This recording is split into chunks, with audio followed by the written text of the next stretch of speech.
I'm going to be your what's it called? Your make. Thank you very much. I'm going to be your makeshift anchor for today. But before we start, I would like to call. Can somebody please give us the opening prayer? صلوا على نبي الكريم. Sallallahu alayhi wasallam. اللهم صل على محمد وعلى آله وصحبه وسلم. Oh Allah, we thank you for bringing us together this morning. And we thank you for your favor. We thank you for your compassion. And we thank you for your mercy on us. As we're about starting our program, may Allah continue to be with us. May Allah make it a hitch-free and successful one that will be in the interest of all the stakeholders, the Muslim Ummah, and generality of humanity.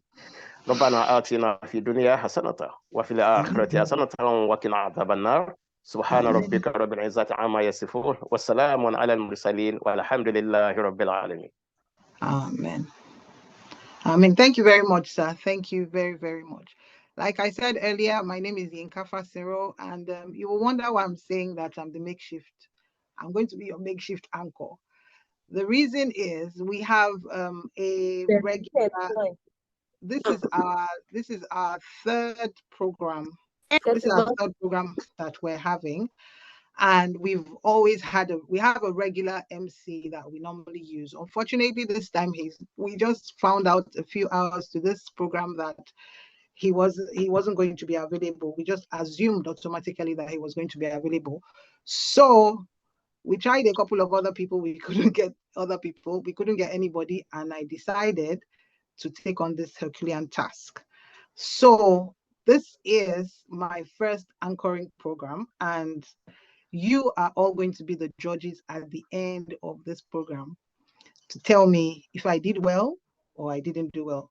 I would like to add it to my CV. So please just at the end of the program, we'll talk about if I should or I should never try it again. When the idea of the program came up, I did something that I had never, that I used to do before, and that is I sent this program to my contact list. I sent it to everybody. I didn't look if it was Muslim, Christian. I just sent it to all my contacts. After I sent it, I was a bit worried because Sister Zindin, we know, is Muslim. I'm Muslim.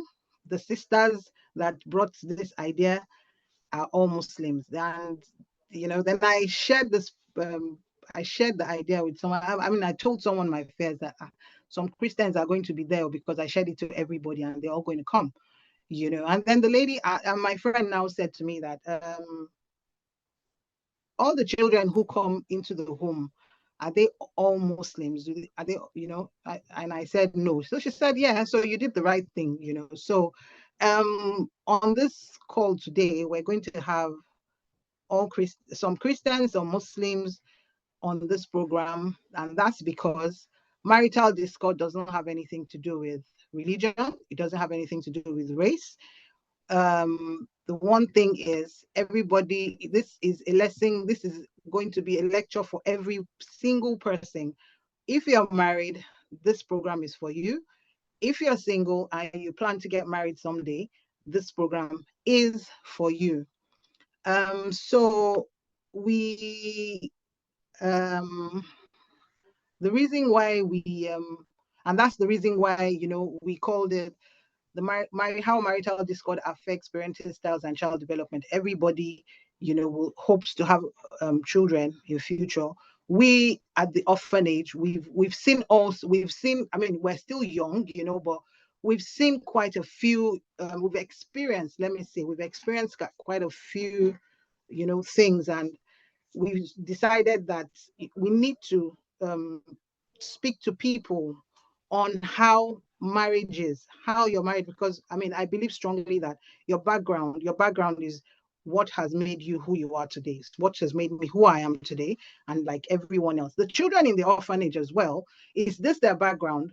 Some will be lucky, some won't be lucky, and that's why we've called it that. Our lecturer today, also the Honorable Justice, She's worked in the family court. She's had years and years and years of experience in the family system, in the family court, you know. And who else can we call if not her to come and share her wealth of experience with us? There's no one else that I feel that, I mean, that will not be biased. It's not a religion, it's not a religious thing, you know, it's something that we all go through. And who else?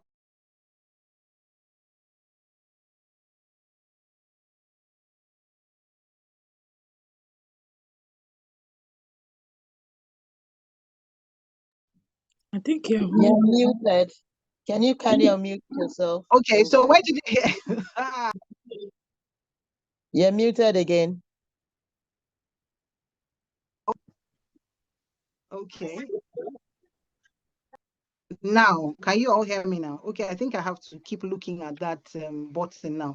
I don't even know where. So where did you hear it up to? So I know where to continue. You were introducing to do justice to the topic. Okay, so that's Dr. Babalo. Sorry, that's Justice Sholebo. But before we call her, we're going to hear the opening speech by Dr. Nura Babalola.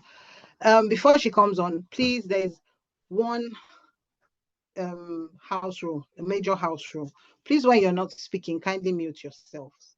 Please, please, please, I implore all of you, kindly mute yourselves when you're not talking. You will still have the chance to unmute and talk. And that's at the end of the program when you're all going to, you know, like give me my score if I did well or not. So just let's wait till then. But before then, please mute yourselves. Pardon? Okay, all right. So Dr. Babalola, are you on this call now?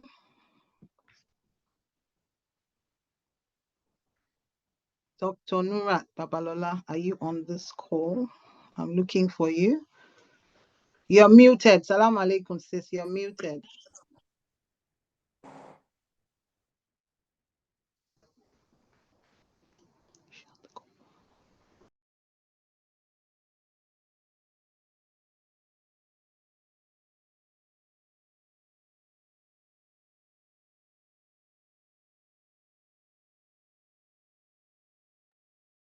So, assalamu alaikum warahmatullahi wabarakatuh, everyone, and good afternoon. Oh, am I?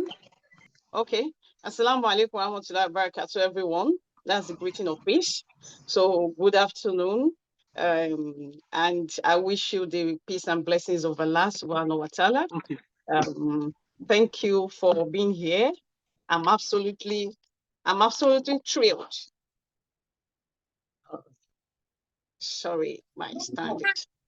I'm also absolutely thrilled to extend a heartfelt welcome to all of you, including our esteemed guest, Justice Sherifat Sholebo, a retired family court judge.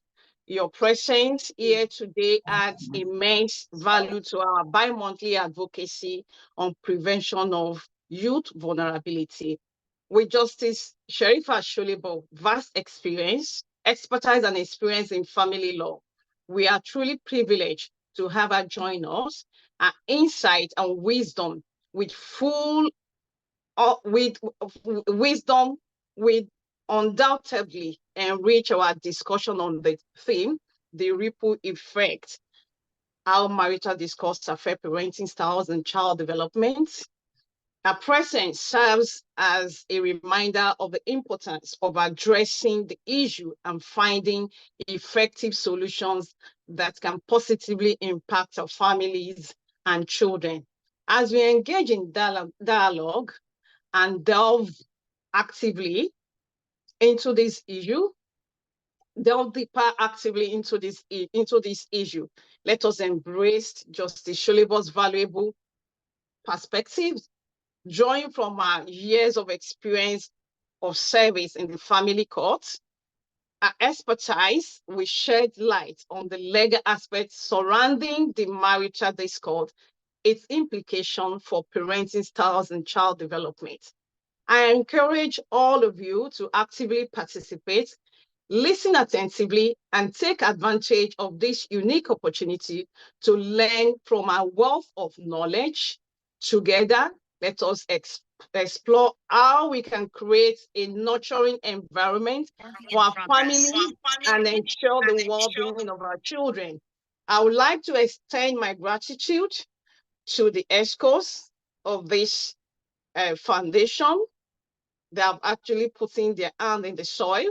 I will have to extend my gratitude to the trustees, the advisory board, and most especially our staff that actually making us carrying out the activities that has been instructed to do and using their initiatives. We are grateful to our donor, Alhamdulillah, we are most grateful to Allah subhanahu wa ta'ala for bringing this idea to fruition. This bi-monthly advocacy was birthed from our practical experience and our desire to go beyond caring to educating and advocating for the nurturing of a total child. Once again, I extend my warmest welcome to each and every one of you, and I express our deepest gratitude to Justice Sharifa Sholebo for gracing us with our presence.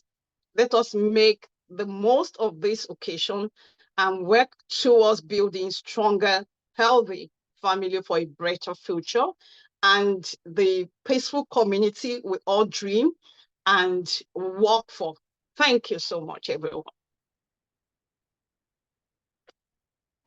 Thank you very much, Dr. Nurat. Before we go on, before we call, I read Justice Sholibo's profile. I want to find out, please, any of our members here, any of the members here, trustees, excos, please, can you turn on your camera so we can know you? They can put a face to your names. I'm not sure how many of us are here right now. There are many people here. I'm trying to. Olori Adenekan is here. Salamu alaikum.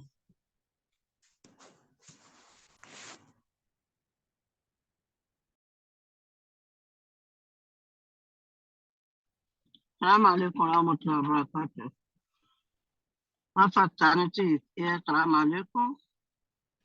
Wa alaikum salam, our chairman. May we see your face? Oh, well, Chairman, welcome. You're very welcome, ma'am. We can't see your face, ma'am. I'm on video. I don't know what it's on. I turn it to video. My video is on. Oh, okay. Assalamu alaikum, ma'am. Wa alaikum salam. You're very welcome. You're welcome, ma. Oh. Thank you very much, ma. Is there anyone else here? Is there anyone else on the group? Is there anyone else here that Abisola Dina is here. Assalamu alaikum wa rahmatullahi wa barakatuh. Walaikum assalam wa rahmatullahi wa barakatuh. Our able accountants, our treasurer, everything money. That's who. Is there anyone else here, please? Any of our sisters here? So let them see us. Let them put a face to our names, so they can know that we're working hard. Monsurat Bello is here too. Where are you? We can't see your face. My camera is on. Okay, we can see you now. We can see you now. Thank you very much. You're very, very, very welcome. Thank you very much, ma'am. You're welcome. Yes. Is there anyone else here? Any of our members here? Okay. Well, okay. So, Honorable Justice Sherifat Olutoyin Sholebo retired gracefully on Friday, November 25th, 2022, from the service of Lagos State Judiciary after a meritorious, unblemished service. She served in various capacities between 1999 and 2022, both as a magistrate and a High Court judge. She was privileged to have presided and adjudicated over matters pertaining to children and families, economic crimes, land disputes, general civil and criminal cases of varying degrees, as well as being a panelist on election petition cases, and was seconded to the Land Registry as Deputy Registrar of Titles. She is a certified family mediator par excellence, a child advocate, and a member of the Lagos State Domestic and Sexual Offences Agency, a fellow of the Commonwealth Judicial Education Institute, Canada, National Council of Juvenile and Family Courts, Court Judges, Reno, Nevada, USA, International Dispute Resolution Institute, Abuja, and Institute of Chartered Mediators and Conciliators, amongst others. That is Justice Sholebo. She is also our mother, our auntie, our in-law, and I am very, very happy to welcome her to this lecture this morning. Justice Sholebo, the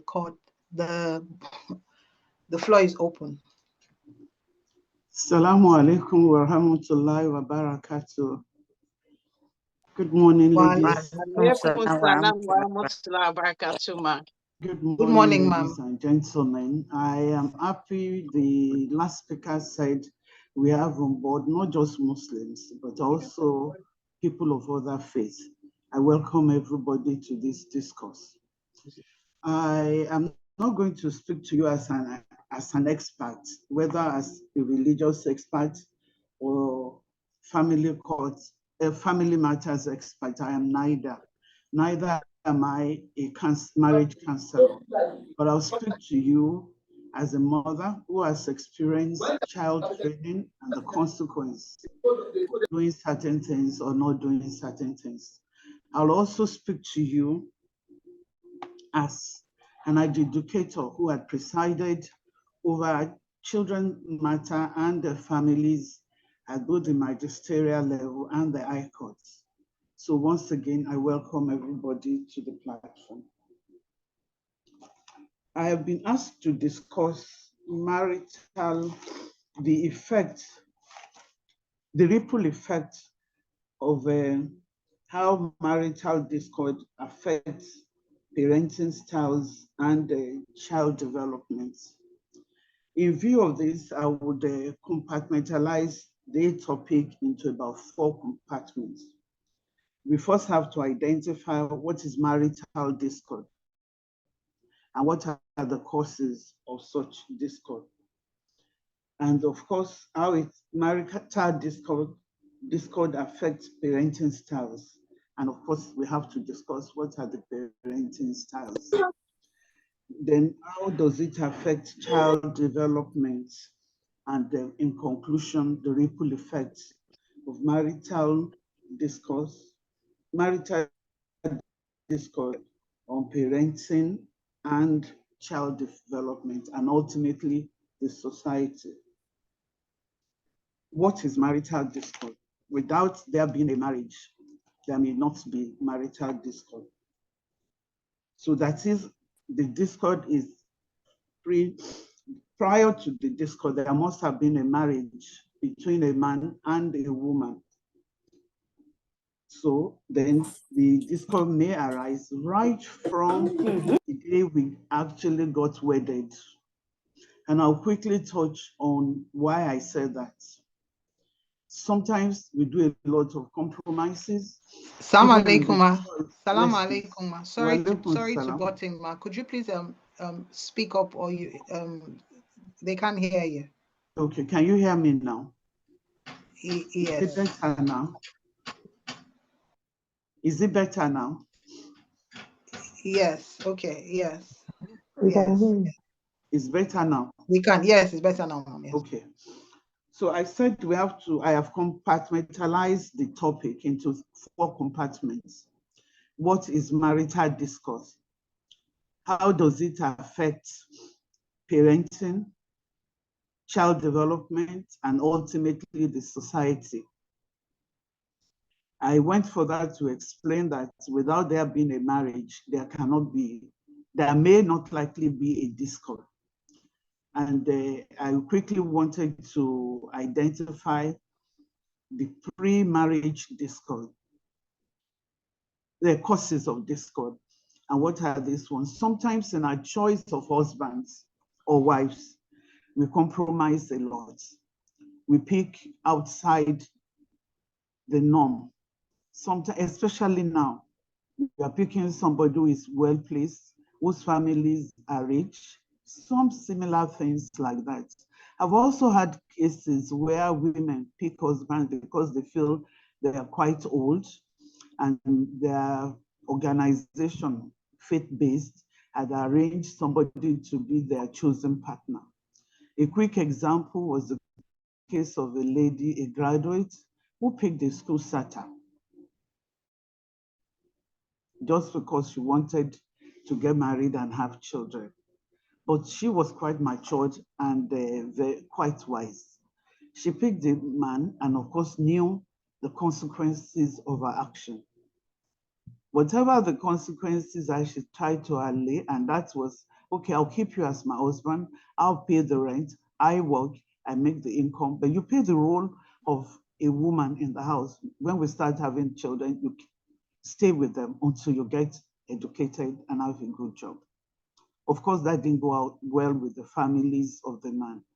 Of course, the man too was wise. She actually kicked the family out of their business. And that was how they were able to maintain a good relationship. But it doesn't work like that in so many instances. Sometimes we overlook certain things. Another quick one was the case of a medical doctor, female, who was actually arranged to marry a young guy who read Yoruba. Of course, all BSc, BA Yoruba. At the end of the day, the way they reason differ. And at the end of the day, they had to go on divorce. Divorce also has tremendous impact on the lives of our children. I will just give you those quick examples of pre-picking of even spouses. The one that actually occurred during my arrangement for weddings is quite enormous, and of course could be the pedestal upon which a lot of discord would arise. One of them is as trivial as who pays for the hall. Must we do the wedding in the hall? Can we afford it? Do we need to borrow money? A lot of times we spend beyond even our savings and income on this marriage. At the end of the day, the husband and wife will get in their houses and the woman will start nagging because the man has no money to give for monthly maintenance. And that's the beginning of discord in some home. That has to do with money, finances. And of course, the reversal of the role as ordained by God. The Quran has clearly specified the role of man and woman. I'm not saying we cannot help ourselves because the Quran and the Bible, they're quite clear. What is the role of Hawa? What's the role of Eve? In the Bible says Eve was created to support Adam. The Quran said we have created us, he has created, that is, God has created us in pairs, that is, man and woman, to live, to help ourselves and support ourselves, to live together in love and tranquility, which is also clearly stated in the Bible as well, with the mercy of God. May God be merciful on all of us. But a lot of times we go beyond the dictates of God. We don't pick out of love or in agreement with the conjunction, with the admonition of the prophet. The hadith has clearly stated some of the things we look for. Sometimes we pick very beautiful lady or very handsome man. And of course, that's the beginning of the discord. Somebody is calling you, somebody is looking at you. So those are some of the foundations for discord. Another one is the fact that we have different values. Yes, we are strangers. We're coming together to live together. We have different backgrounds, and yet we are not ready to make adjustments. We have serious expectations. If I marry a man thinking she is from a rich class. They may not give me their money. They may not even give their son enough money to sustain my lifestyle. At the end of the day, I have to source for money somewhere else. All these are identifiable causes of discord, in marriages. And these are issues that have arisen in the court. And that's why I said I'm not speaking as an expert, but I'll be speaking as a mother, and also based on my experiences in the juvenile court and the family court. So there are so many other causes of discord. Sometimes these days, we are married. The man works in London or in Abuja. The woman is in Lagos. We are supposed to know ourselves. We are supposed to be intimate. That physical intimacy is not there. The wife finds succor somewhere else. The man does as well, wherever he is. And of course, a lot of this leads to suspicion. And at the end of the day, it will bring discord within the family. We also have the problem of even where we live together in Lagos, for example, hectic lifestyle. I work in the ministry. My husband works in the bank. It does not get home until between 10 and 11. He's quite tired. I have been waiting. I have done the cooking. I waited for him to eat, but he's too tired to eat my food. Of course, I'll get upset at some point. Sometimes the role is vice versa. It's the woman that works in the bank. The man comes in and, of course, waited and waited for the wife. She's too tired to do the man's cooking. This is a man who is used to eating his mother's food. So he doesn't want any food prepared by somebody else or from eatery or people kept in the freezer. All these are issues.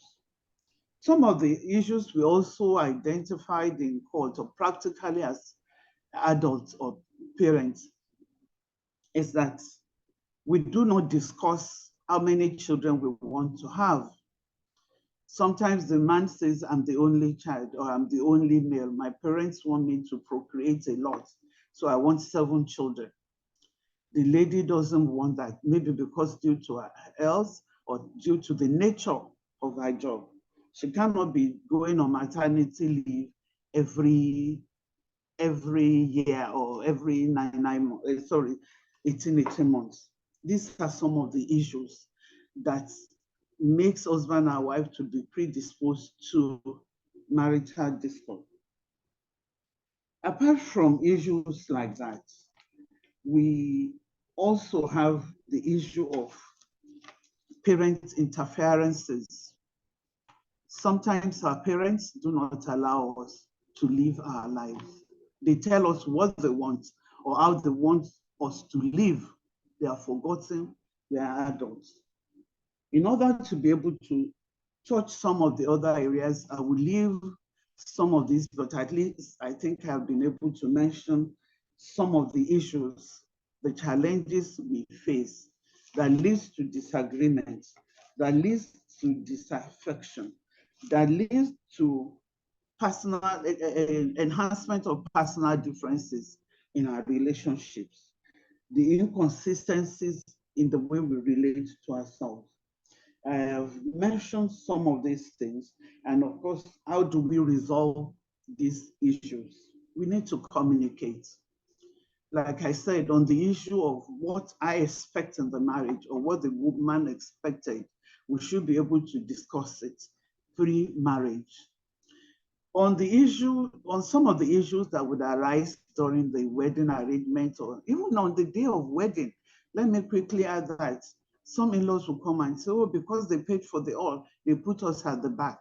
All these things we need to have discussed it as matured adults and be able to identify how we want to set the hall, how much we want to spend without any interferences with our further living.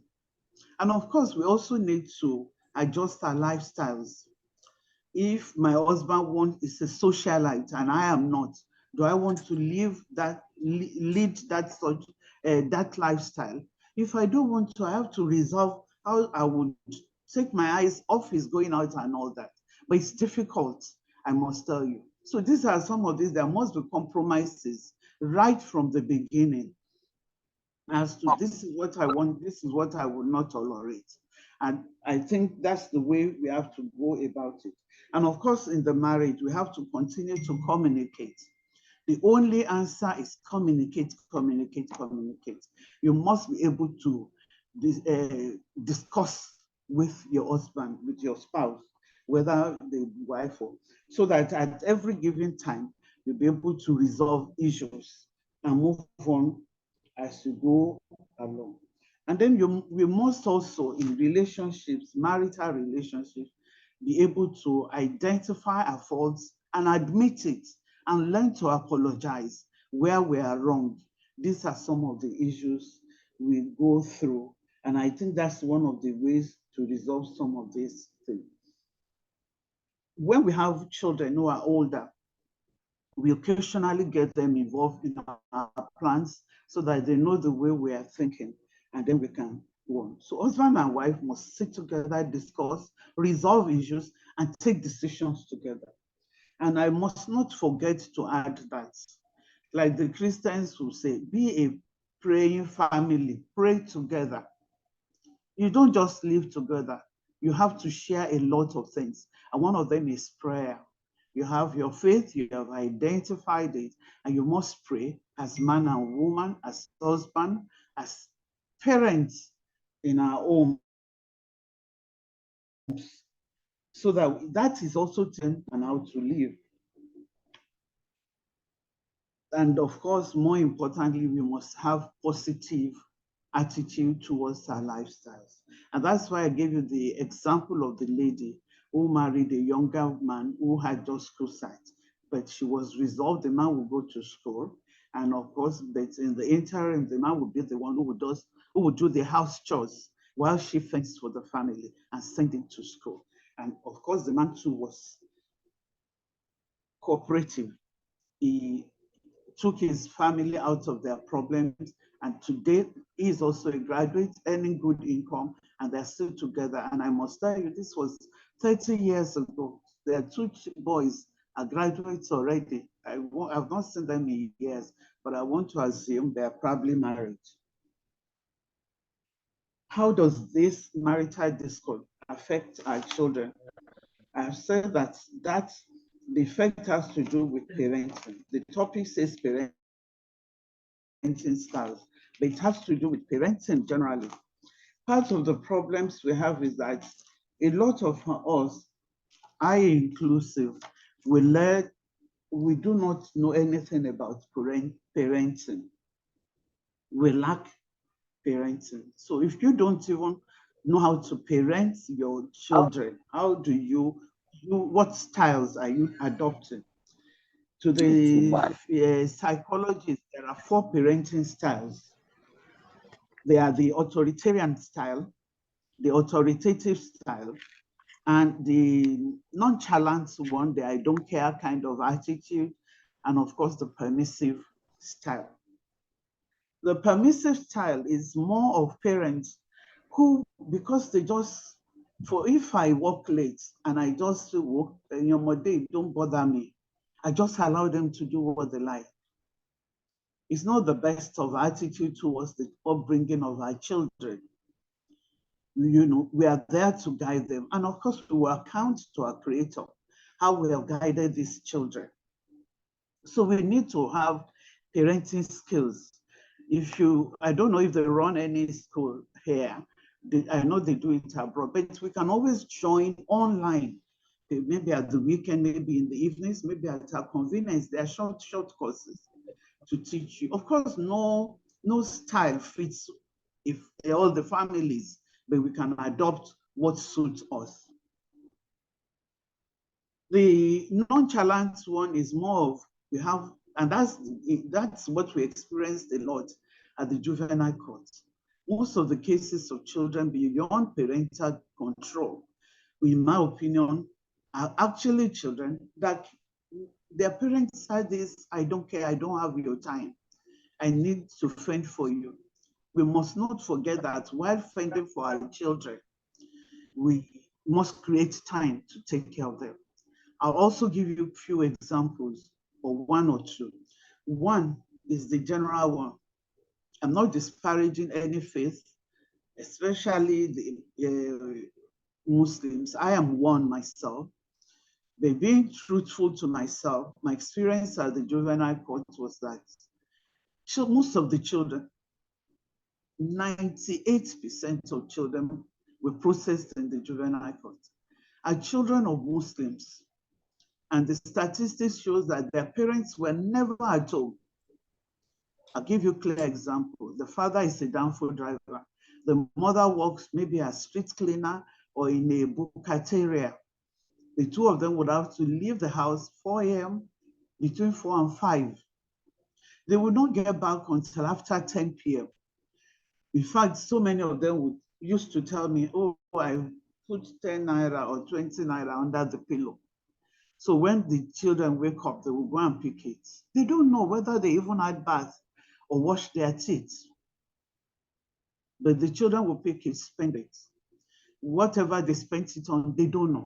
By the time they are back from work, the children would be asleep. They never would know whether they were going to school as well. And that's why most of children from such homes, they are truants in school. So at the end of the day, these children will do whatever they like. There's nobody to take care of them or direct them. Of course, times have changed. At the time when we were growing up, all the mothers on the streets, in the neighborhood, in the compound, they were all our mothers. They would discipline us. They would tell us what is right and eventually report to our parents when they get back. But those days are gone. I don't even know the children of my neighbors. So how can I see what they are doing if I don't know them? And I think that's the way most of us now live. It's not the best. So at the end of the day, we have the authoritarian one. The authoritarian ones are those ones who are very authoritative. Our own parents or grandparents were quite lucky. That's their style. When they speak, you must not speak back. When they speak, you are looking down. You must not look them in their eyes. My mother would say, that is, I'll put my fingers in your eyes. That was the way she would threaten us, so looking up when she spoke. But those days are gone. If you want to be the friend of our children these days, those are the authoritarian. Their words are the law. Once they speak, it is final. If they say, sit down there, that's where you'll be. Until you take permission to say, I want to get to the restroom, you cannot get up.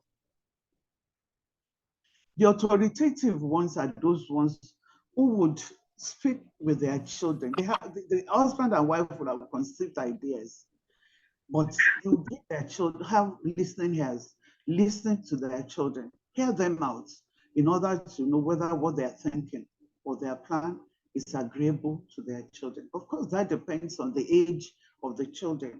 And I want to quickly add that the law has recognized this, that so much in children's courts, the law is that when we are processing children over any matter, even the divorce of their parents, for as long as they are of certain age, where they understand the little things, the law says we must air them out.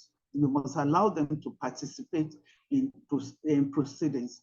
Even before where they are guilty of any offense, we must listen to them and let them participate one-on-one. Not that they won't have counsel or lawyers around them, but we must allow them to participate in proceedings. So, but like I started with, no style fits all. What is good for your children may not be good for mine. What is even good for my first child may not be the best for the second child. So we have to learn to vary and understand life as we go about it. So these are some of the styles, but the one that must not be encouraged is the neglectful parenting style. it's not the best. We must not neglect our children. And of course, the effect of all this is such that the society will suffer. At this point, I want to quickly add the Islamic perspective on child parenting. With due respect to us as Muslims, particularly our men, most of us generally, we do not know what the Quran says. The Quran says, the Hadith says Islam is a way of life. Are we guided by that fact that it is to regulate our lives? A lot of us have read the Arabic Quran. We don't know the meaning, and yet you don't speak Arabic. So how do you implement what is in the Quran? Most of us have not even read whether English, Yoruba, Hausa, Igbo, or Arabic Quran at all. Of course, we are members of different Asalatu. We go regularly. Like I would say to some of my friends, we are quite religious in our practice. We run to the mosque 5 times a day. We go to Asalatu on Sundays. We attend the mosque meetings. But do we understand what the Quran says? Chapters 2, Surah Al-Baqarah is quite clear. Before you serve me, before you worship me, know me. How many of us know what our God is? Who our God is? How we are supposed to worship him? Chapter 4, Surah An-Nisa is very clear as to the roles of man and woman in marriages. One of it is that when we are married, this is the role of man. How many of our men are playing the role ascribed by God? How many of we women are playing the role God ordained us to play? Take care of your chastity, take care of your home, take care of your children. We are running up and down competing with our husbands. Some of our husbands are neglectful. Their lackadaisical attitude to life is one of the major reasons we run up and down. And women are always on the street. 4 a.m., you see women going to my 12 to go and buy fruits, to go and buy pepper, something to sell. Sometimes they're still in the market because they don't have enough money to buy food for the table. A lot of our men don't even know their roles. They have jettisoned their duty and they have left it to the women in the house. With due respect, our imams sometimes are not helpful. At marriages, you hear imams sometimes telling them, wife, the way life is now, you must share your responsibility with your husband. It could be 50-50. Is that what God says? No. I expect spiritual leaders to speak in accordance with what the Quran says or what the Bible says, but not by telling the women. And of course, that encourages a lot of men. It's like, when you bring the money, if you like, don't. We have 2 children, I pay for one, you pay for the other one. It's not supposed to be the duty of a man. And that explains why during DNA tests, a lot of the children in their homes are not that of their husbands. Statistics from the courts are very, very clear. You have 4 children, sometimes 2 are for the man, sometimes 1. You have 3, the same thing. You have 2, the same thing. So all of these are, in my opinion, are even generational causes. You are in the house, you are sleeping with another man. Of course, who do you know owns the baby when you are doing it simultaneously? Sometimes some of these women also know, because once the DNA result comes out, they know who to turn to next. We need to be careful how we run this life. And we must always have it at the back of our mind that not only do this affect our children, it affects the society generally. Let's look at the way our society is now. We have so many miscreants on the streets, and these miscreants will not allow those of us who are living peacefully to live in peace. But the Islamic perspective, like I started with, we are deviating from what God asked us to do. We are deviating from what the Bible asks us to do. Help, support. It didn't take women take over. Neither did it say the men should abdicate their role and pass it on to their wives. So a lot of, and then he has said when we get married and there are issues, we should have a mediator. The mediator could be a family man, a relative. It may not be, it could be a neutral, that is, it could be a professional. It may not be a professional, but somebody around us that we can identify that this person has wisdom or is living well and could guide us. So this, and of course, even the Matrimonial Causes Act, the Child's Rights Law, all those laws that regulate family life recognize this issue of having mediator once we have issues. The family court will not preside over any issue with divorce until there's proof that you have tried a mediator and it failed. Because generally, God does not want marriages to break. It is the pedestal upon which societies are founded. And of course, once it goes wrong, every other thing goes wrong. It has ripple effects.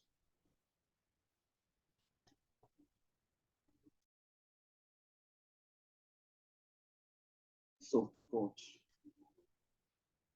when there are issues, the Yorubas will say even the teeth and the tongue, they quarrel. We could see that occasionally the teeth will bite the tongue. Neither of them will leave. They still remain where they are. So we just need to make amends. So we need to seek out people who can mediate between us as husband and wife in order to resolve. But we need to be truthful to ourselves, identify the issues, and be ready. And be ready to resolve issues, particularly in the interest of our children. Like we will say in law, in the best interest of our children. So we just have to follow that injunction of God. Have a mediator. Speak to yourselves. Try to do what is right. Another issue under the Islamic perspective is the problem of our men thinking or ascribing their violence in quotes to the provision of the Quran that says that when you tell your wife what is right, she does not, you can stay off her sexually, or you can chastise her. A lot of men do beat their wives based on that. Whatever their reaction is over that, it's an exaggeration of the context of that Quranic provision. There's what they call adilation in the north. That is, you don't use real cane, you just, it's symbolic beating. But unfortunately, most of our men do not understand that. What they do is they do real beating, which is violence. Violence is also another major discord. Another effect of discord in homes that badly, negatively affects our children. Most of our children who witness violence in the homes, they most times believe that that is the way to go. That's the way of life. The girls will think, is this the way men beat their wives? I don't want to get married. The boys will grow up feeling, well, of course, when my girlfriend or my wife misbehave, I'll deal with it. My father used to beat my mom. We are creating wrong impression. It is part of the effects Some of the men will just slap your ears, your eyes, bang, bang, bang. It's not even good to do that to your own children, talk less of your wife. Somebody is supposed to be equal partner in the home. So the effect is that it affects our women, our children mentally. And of course, it leads to depression. Once a woman or a child is depressed, a lot of things happen. Sometimes the women will get depressed, they'll be drinking alcohol, which will not solve issue. The children are depressed, their friends, of course, they're attracted to the wrong friends who would introduce them to drug. We all know the effects of drug abuse in our society today.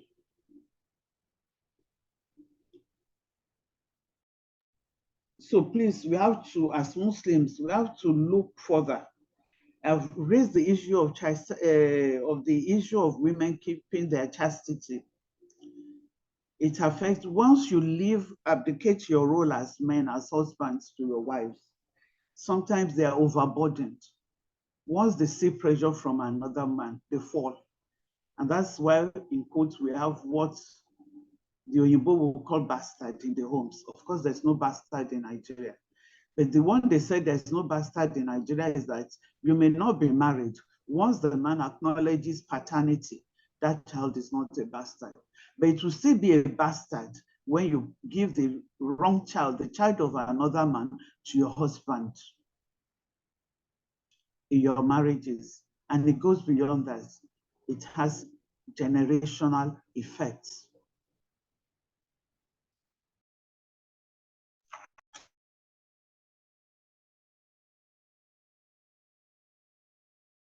So that with child development.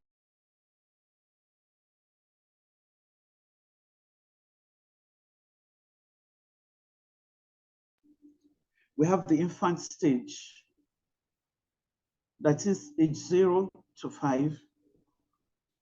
We have the toddler stage, maybe 6 to 10 or 12. We have the preschool age. Both the toddler and the preschool age falls within the middle childhood. And of course, we have the adolescent stage, which is age 12 or 11 to age 18, less than 18. Those are the fundamental 3 or 4 stages of child development. As a student of law, when we did psychology, I learned something, and it's that whatever a child observes or sees between age 0 to 5 is repressed. That's the word I learned, repressed in their subconscious. That is, it would never fade away. And that's why you find out that or was beaten or was abused in any form, they might not be able to express it, but they will not forget it because it represses their subconscious. Any little flash would definitely remind them of what they went through or what they saw. So at that stage of the lives of our children, we need to be extremely careful and conscious of what we do in their presence. Men, don't beat your wife or abuse your wives or talk down on your wife in the presence of your children at any age, particularly at that stage. This kind of abuses, even after age 5, between 6 and 10, of course, the children, like I said, they are observing you, they are seeing what you are doing, and they think it's a way of life, which is not. And of course, it gets worse after age 10 to 12. Children from such homes are the ones who go out to bully. Sometimes children of that age, they have left.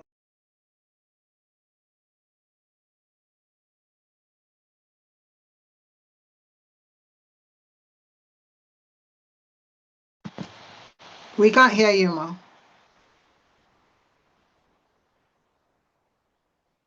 We can't hear you now. You're muted.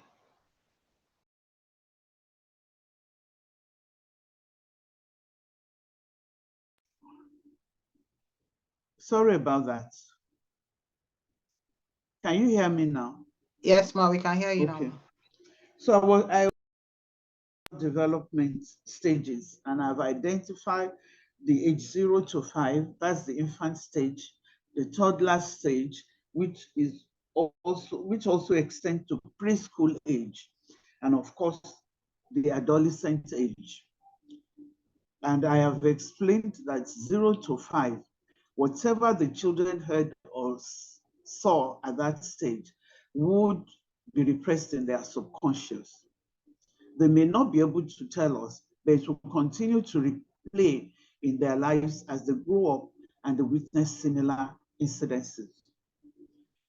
For the toddler or preschool age, that is the middle age, I have said they're watching us and they wrongly assume that whatever we do is a way to go, it's a way of life, and that it is correct. We also have the adolescent age, which is probably age 12 to 17 plus. And I explained that that stage is the stage where our children pick a lot of the bad habits because they need reassurance. They bully at school, they bully everywhere they are because they have seen violence at home. They have watched maybe sometimes we have mothers too.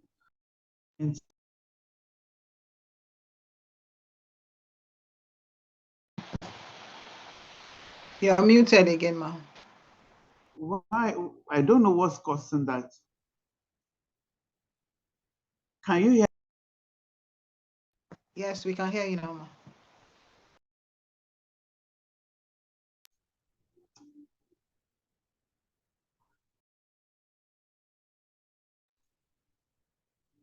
Hello? We can hear you now, ma. Okay. So basically, we have to be careful at all the stages because the different developmental stages has its consequence vis-a-vis what happens in what we do.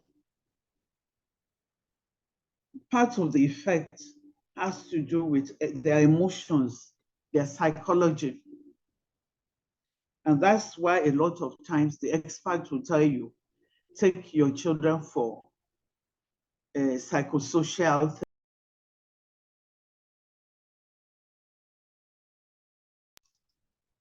Hello? We can hear you, ma. Okay. So basically, the effect, the experts will always tell you, take your children for.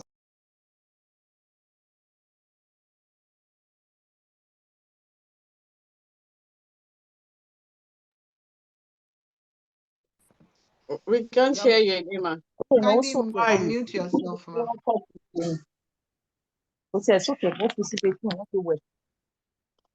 I don't know. I don't know why it's unmuting. Why it's muting me. So basically, we have to be very, very careful, and we must ensure that our children are not exposed to physical, emotional, or any violence at all. Because some of them will grow up to be bullies.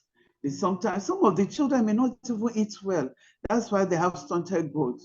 Some of them, it affects their academics, especially if they witness it at the adolescent stage. They get withdrawn. And of course, in the process, they're open to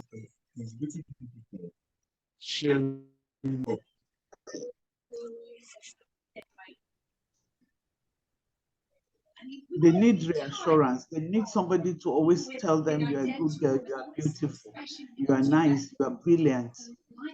And all the shoutings do not exist where they are. So basically, I've touched the compartments, but I'll just try and go into general advice, I will call it. Spiritually, we are not supposed to go to bed. There are issues with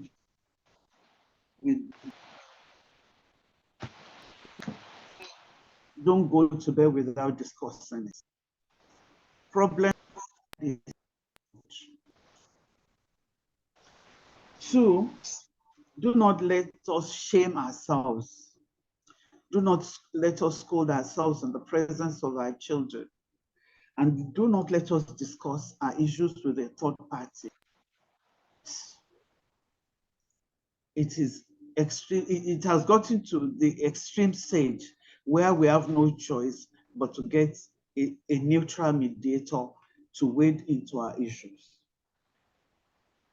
Sometimes when we have issues, one of the parties may call the children to tell his or her side of the story in order to get them to our side.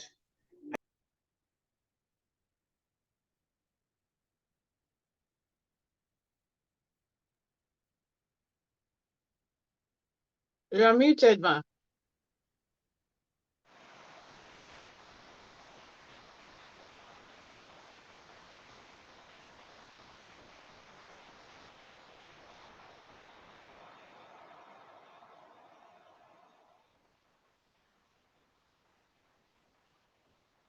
No, you are muted, ma. it's not my fault. I think it's just muting automatically. I don't know what to do or what I am doing that. So basically, very careful.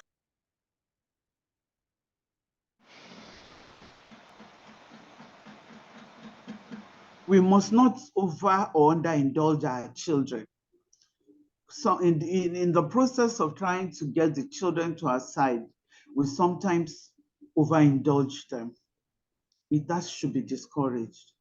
Let us treat our children fairly by taking what's the best interests, their best interests into consideration. Do not let us do the blaming game. It's your mother who is not good. It is your father who is bad. Let us admit our errors. Let us see how we can adjust and move forward together in the best interest of our children. We should also learn to listen to our children.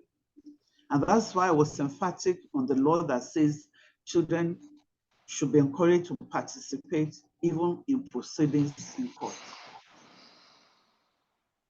And where necessary, like I said, we probably will go with our children or just the children for psychological counseling, and of course the parties for marriage counseling.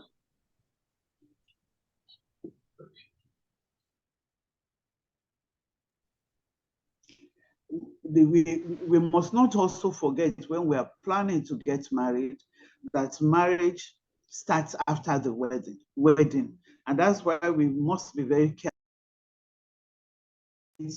Do not leave lasting impression that will be the basis for hatred in families. And that's why I started with what happens pre and sometimes pre. We must learn to be kind and compassionate to one another. You must be forgiving.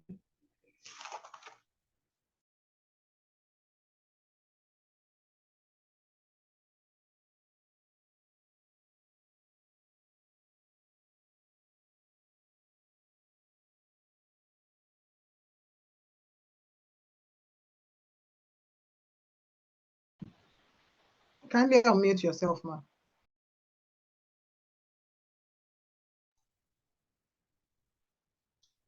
We must learn to communicate and communicate.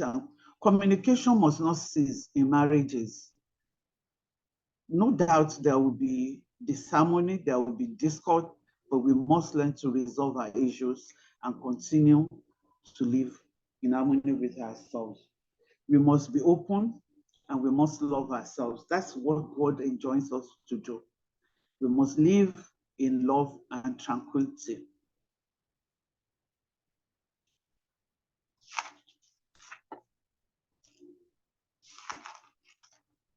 the issue of I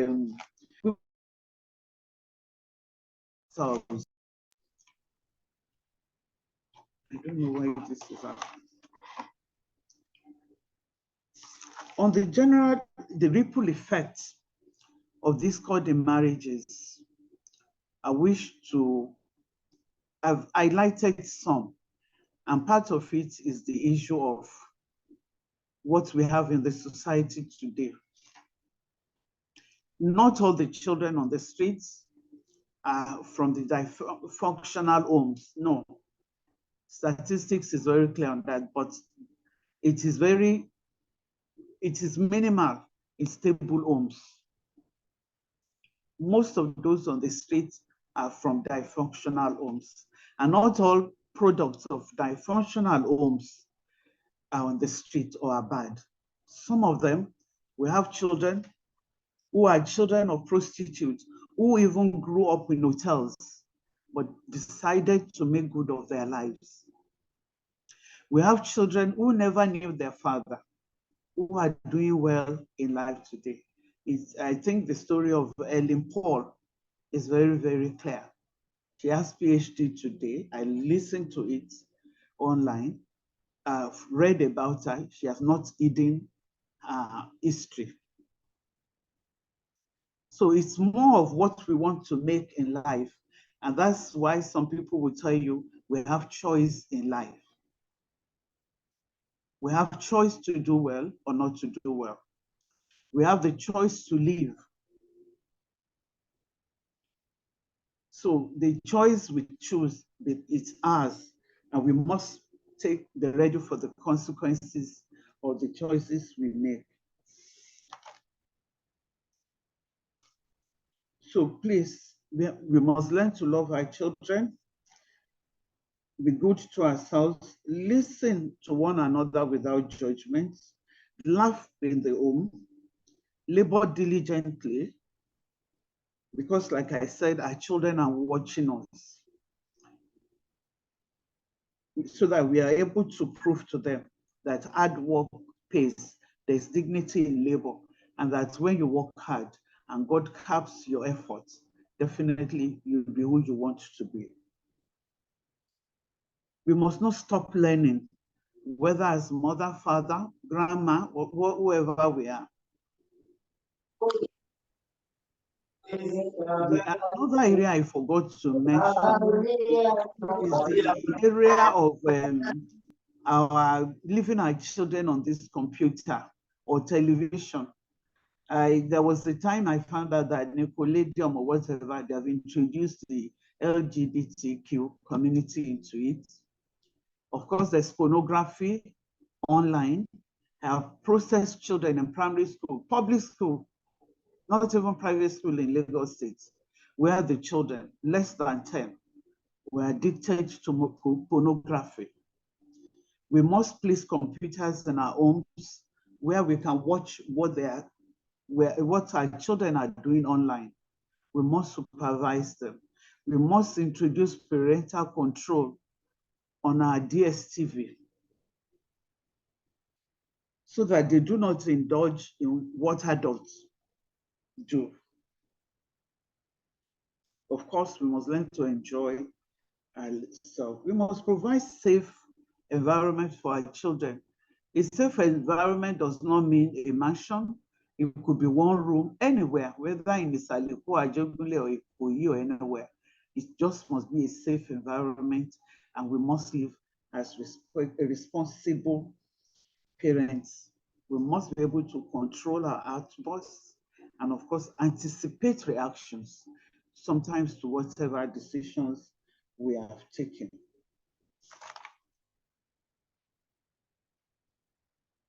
As parents, we must avoid screaming on our children or in their presence. We must not body shame them. We must not embarrass them in any way, and neither must we label them. Sometimes I was guilty too. I used to say, Olodonye, that is, you're a dullard. It's not the best, it affects them. I have explained the way it affects children and how it's suppressed in their subconscious over the years. and of course it will affect their esteem. We must avoid hurting our children and ourselves. I'm sure we're all aware that there's what we call Lagos State Domestic and the Sexual Violence Response Agency. They are in charge where the husband or the wife abuse the spouse, or where parents abuse their children or their maids or their wards. Let's accept our children and ourselves the way that we are. And of course, let us continue to live in harmony. I think basically those are the things I would want to say so that I can give room for questions so that we probably would have time to interact and share positions. Thank you very much, ma'am. Thank you so much. I was just taking notes when you were talking, you know. To cap what Justice Sholiver has just said now, she says marital discord. Well, she said the points that I took, you know, that the reasons why we choose our partners, we have to know the reason why we choose our partners. She said, well, I wrote marrying beneath, but she explained, when she was explaining, she now explained about a lady who was very deliberate. She married someone and she got the man to go to school, and you know that sounded like a fairy tale, because that's not what happens now. Ladies marry, I mean, people marry for various reasons now. And so we should be mindful of our reasons for marrying. And then she said, she also talked about the wedding, on the wedding day, how we spend so much money on the wedding day and not looking into the marriage. Marriage starts after the wedding, so we should also look into that. She says we don't follow God's dictates now. Maybe it's because of the economic situation, but a lot of these things that she said, you know, role reversals, the woman is the man in the house now, you know, all those, I'm sure there's so many questions now. But she also talked about domestic violence. She talked about long distance marriages. In this jackpot season now, a lot of things are happening, you know. Talked about the hectic lifestyle. We don't discuss the number of children, our in-laws, a lot of in-law issues. I have been, well, I am a counselor of sorts, and I know that I've heard a lot of stories. And this in-laws, you know, I just started because I know that a lot of women have in-law issues. And then for resolution, the major thing she talked about was communication, communication before marriage, communication during marriage, and communication with our children. You know, then she also says we should, when we get married, we should learn that we're going to have compromises because we're coming from different backgrounds. So compromise is sacrosanct in any marriage. You're not marrying your twin, you're not coming from the same background, and so you have to, you know, like adjust your lifestyle, compromise from the beginning, identify faults, admit your fault, and apologize. She didn't say man or woman, she said apologize. So that means that it is not left on one person, on one gender, to be the one to apologize all the time. Apologize. And then lastly, she talked about, she said a family that prays together stays together. That, you know, that has always been I mean, I've always liked that quote. And then she went on to talk about parenting styles, the authoritative, the nonchalant ones, the permissive ones, and then the last one I didn't really get, but she explained, and that's the one that you include your children in the discussions in the house. I will still ask that question. That question I ticked it because I didn't get that last one. She says the nonchalant one, is the one that is very common in the juvenile court. You know, like we said, she's coming, she's had all sorts of experiences and she knows, you know, so that's the very common one. The nonchalant parent is the one that, you know, that is very common. She says a lot of us don't have parenting skills. A lot of us don't have parenting skills, and she has encouraged us to join online parenting classes so that we can learn, especially in this day and age. The children of nowadays, the Gen Zs, they are very special children. Very, very, the way we were brought up is so different from the way they are, you know, and so it's very, very important that we learn how to, I know some parents say, oh, they don't want to go on social media. I say, if your children if your child is on social media, you have to be on social media so you can, you know, monitor what your child is going. And then she says nowadays, you know, like before we used to have a communal kind of living. Now we don't even know our neighbors. We live isolated lives. And she says when we're talking, we should be truthful to ourselves. We can get mediators, all these ones, all this. And then she talked about DNA. You know, we've heard so many stories, so many stories. I thought she was going to give us stories on that one because we hear it, you know, but I don't know anybody personally that this has happened to, but you know, those stories, they're always, you know, I'm always like, all these things. Okay, so she talks about children, what children experience when they're young, live in their heads, live with them till they grow up.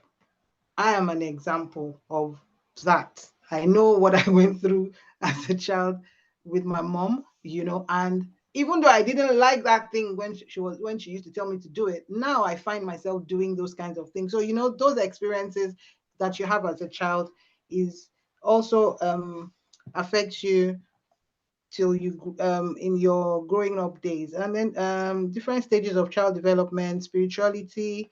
We shouldn't go to bed without discussing issues. Do not let the sun go down on your anger. I know Islamically you can't do more than 3 days without, you know, ending whatever is between you as a couple. So it says do not go to bed without discussing issues.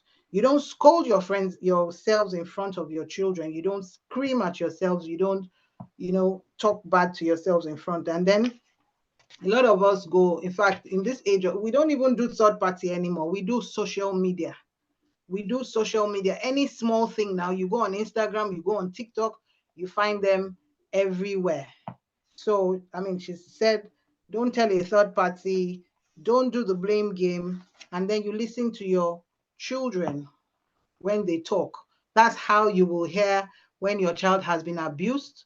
Please listen to your children. Marriage starts after the wedding. It says, be kind and compassionate. And then she went on to say, communication, communication, communication. I think we need to have a special class on communication because it seems to be key. And then she says, most children on the streets are from this. She didn't say all of them. She said most of them. She also now said that not all children from dysfunctional homes are on the streets. So you have a choice to, you know, I mean, how you want to raise your child and all. We have a choice. You know, she says, love our children, labor diligently. We should laugh a lot. Create that atmosphere in your home where you laugh, you know, and then you never stop learning. You don't feel that, oh, because you're never too old to stop to learn. Continue to learn, you know, especially on how, because I mean, she said at the beginning that God is going to ask you how you raise these children. And then she says, lastly, she talked about the computer. She talked about social media. She talked about, because the children of nowadays, you'll see that a lot of times when I ask, oh, where is this person? You say, oh, I'm sure she's on the phone. I'm sure she's on her phone now. A lot of us are guilty, especially those of us that have teenagers. We should always, what she said was, we should have parental control on what they watch. We should have supervision. We should be able to watch. I know I was talking to my sister-in-law the other day. She says everything that her daughter does on the computer, it comes to her phone. She can see it. So when she walks there and then she's trying to hide something, it's because she's seen it. That's why she's going there, and the child doesn't understand that. So she says, provide a safe environment for the children. No screaming, no body shaming, no screaming. We guilty people. No screaming, no body shaming, no name calling. And then lastly, the last thing I wrote was that if you're going through any of these things, there's a section in Lagos State that deals with domestic violence. Lagos State Domestic Violence Unit. So those are the things that I captured. I'm sure we have a lot of questions. I don't know how we're going to go about this questioning. If you have a question, could you please raise your hand so that we can call?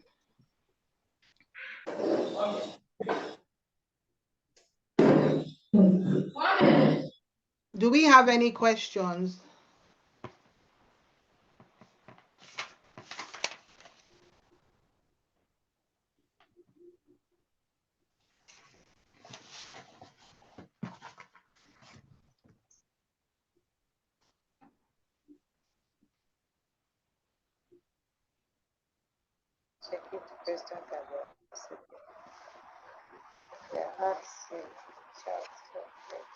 Salaam alaikum.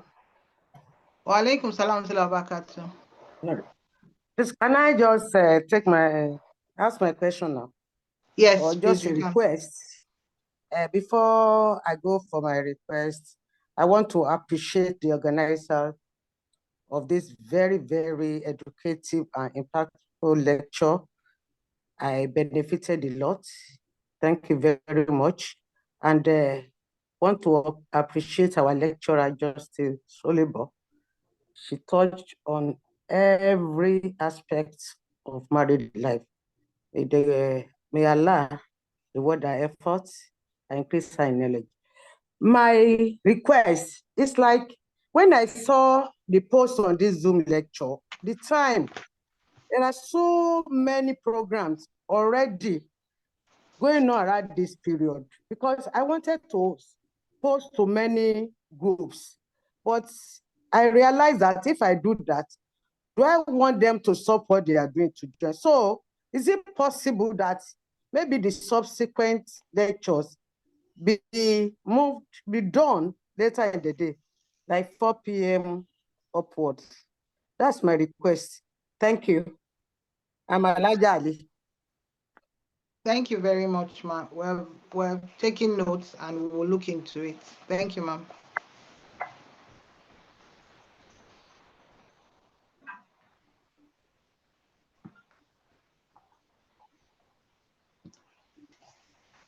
Do we have any questions, please?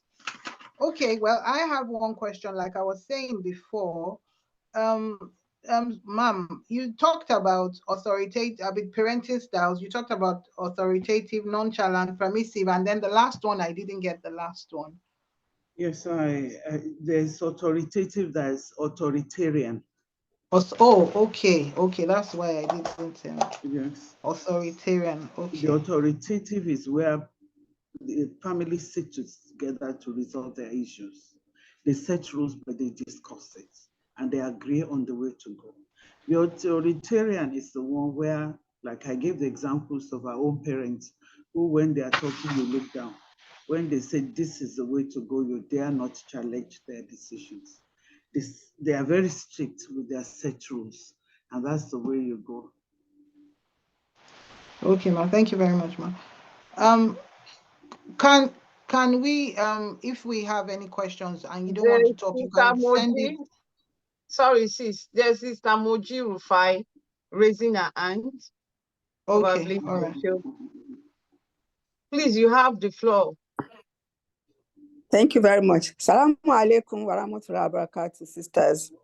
Wa alaikum salam wa rahmatullahi wa barakatuh. My dear Aburo Sherry, I'm very proud of you as usual. You make me proud, and alhamdulillah, may Allah bring more of you into the fold. This is a topic you and I have been talking about, and it's one that is very dear to my heart because I was a daughter became a wife. Now I'm a grandmother and I'm a mother-in-law. So all the aspects of marriage I've passed through them. And let me say that it is not easy being married, whether from the point of view of the woman or the man. You've said so much, and I agree entirely with everything. And we cannot, let me say, we cannot, in capital letters, discuss this issue, this topic even in one day. It's an ongoing discussion that will change in phase from one generation to another. Now, let me just add a few things. We're talking about discord. You have told us the things that could lead to discord in marriage. Me, I like to start from the bottom and go up. Before marriage, many, I think 9 out of 10 men and women do not bother to even know what they're going into. Boy meets girl, they fall in love. And that's all. And it's like they think that they are going to be just boyfriend and girlfriend forever. No. Nobody, very few people bother to know the families they're going to marry into. And like you said, it is very important to know the family. Now, I once had a niece who was going to get married, and I asked her, do you know how close your boyfriend, your fiancé is to his sisters? Because he is the only male child. I mean, he has so many sisters. Do they just enter? Do you know how they relate to one another? And she said, no. I said, go and learn how they do. Because when you get married and if they've been very close to their brother, you cannot and you should never try to separate that relationship. Instead, you should grow into that family. Make them your friends so that you are no longer ìyàwó or wife. Secondly, there must be openness. The boy too must not come from a family that is abusive and marries a girl that comes from a family that is peaceful. How does he understand? How do they live together? That's one. It's a big question. And like you said, there is no one answer takes all. The other one for me is openness. I find that there's a lot of hiding in relationships before marriage, and that is the beginning of discord. For instance, let me take one big, 2, money, financial, 2, health. How many girls have, let me take one very common one, fibroid issue. And you know the effect of fibroid on fertility. And she goes into marriage without treating that issue together. How many boys go into marriage without discussing his health issue with his proposed wife? I mean, it doesn't mean that they will break up, but they will work together. Not that after the marriage wedding that has been done with great fanfare, then you begin to hear cracks here and there, and it drags everybody into it.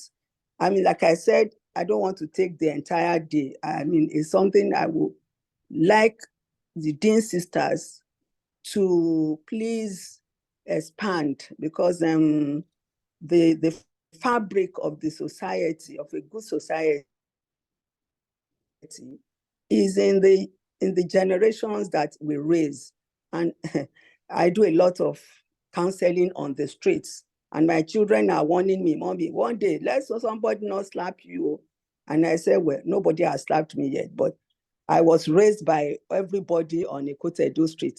Adija, ṣebí tí màmá ẹ̀ràn ẹ̀ ló ń lọ yẹn ni, màá sọ fún yẹ. And I said, Babi, ẹjọ́ máa mo ti ń lọ mà. But you can't do that now, because people are afraid. The mother will come and say, kí lọmọ mi fi ṣe ẹ́ tẹ̀ ń ranjú mọ́, and so on. And even go to school to go and fight teachers. Please, dear sisters, help us.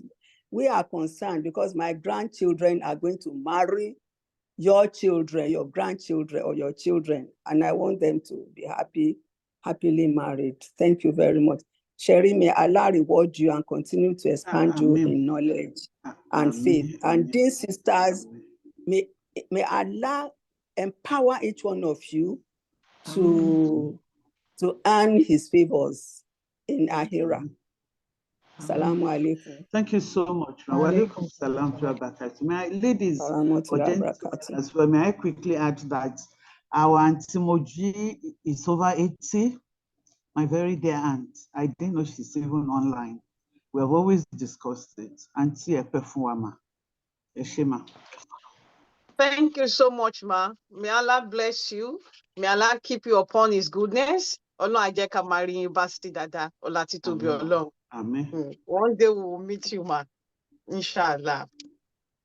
Amen. Thank you very much. Chat.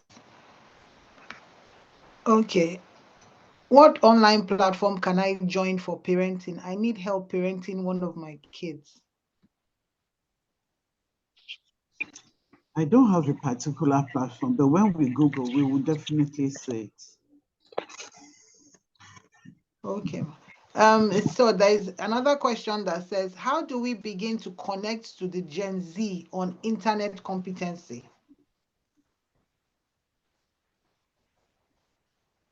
I'm not tech savvy. What is Gen V? Gen Z, children of nowadays, computer age children. Computer age children. So what's the question again? It says, how do we begin to connect to Gen Z on internet competency? I guess that's what you talked about when you said parental control, supervision, providing a safe environment. I guess that's... Yes, and then like I said, we need to continue to learn. Yeah, continue. Just this morning, the computer I'm using, the laptop I wanted to use, I don't know, it didn't just come up, but at 1 hour to the program, I just realized it wouldn't come on. Of course, the computer, the desktop, I have never used for Zoom, so there's no Zoom on it. But I had to sit there and try to figure, what do I do? I was so panicky. Would I have to use the iPad or this and that? But I thank God, alhamdulillah, it came on and I was able to Zoom. At a point, I had to call one of my sons to say, please, I'm stuck. This is blah, blah. And he said, okay, let's speak on a video, WhatsApp video. So he was able to just press this, do this, click that. So we have to continue to learn. So that's just what I can say to that. Okay, ma. Okay, I don't know if this is a question. It's quite long, but I'm going to read it out. Salam alaikum to my Lord, sir. Thank you so much for this session. In my humble opinion, we keep having meetings of this nature online. We keep talking amongst ourselves, but we're actually not communicating really with those that are actually in need. It's gone. I'm coming.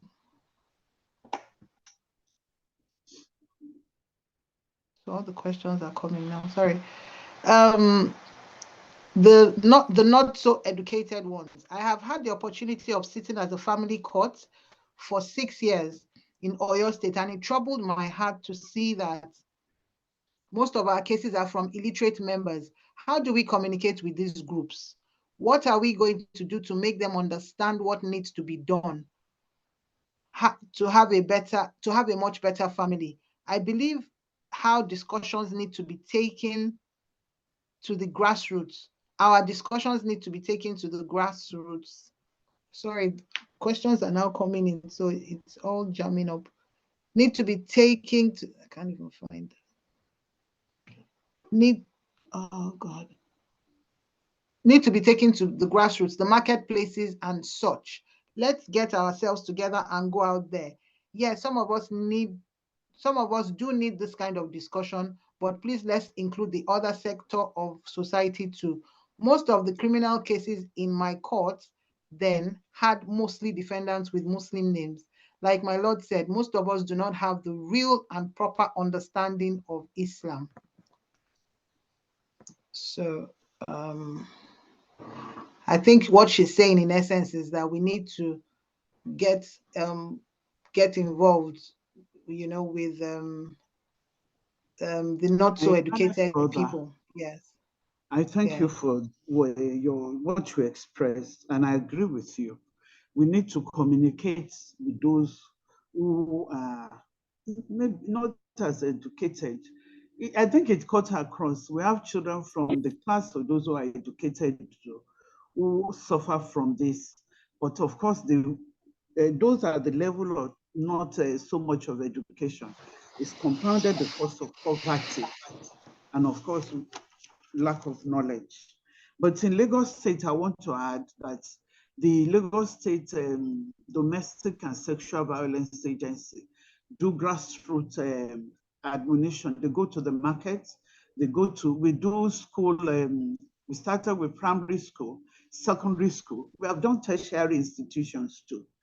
We go about educating those who want to learn as to their rights and what to do.